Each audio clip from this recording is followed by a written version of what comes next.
kung ano nga ba ang saglaw ng special leave. Ayon sa guidelines of availment of the special leave benefit for women, ang mga babaeng empleyado ng pampublikong sektor nakapaglingkod ng sapat na araw sa makakabuo ng 6 na buwan sa isa o iba't ibang ahensya sa loob ng 12 buwan bago ang operasyon sa kahit anong gynecological na sakit ayon sa Magna Carta.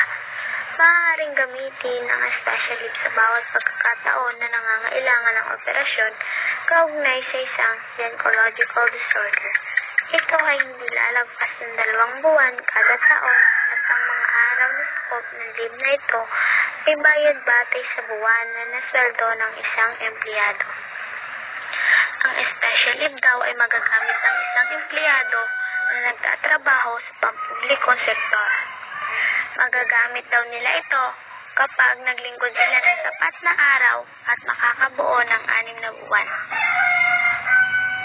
Magagamit din nila ito sa iba't ibang ahensya sa loob ng 12 buwan. At ang special leave din daw ay hindi lalagpas ng 2 buwan kada taon dahil ang araw na sakop ng leave na ito ay bayad batay sa buwan na nasweldo ng isang empleyado.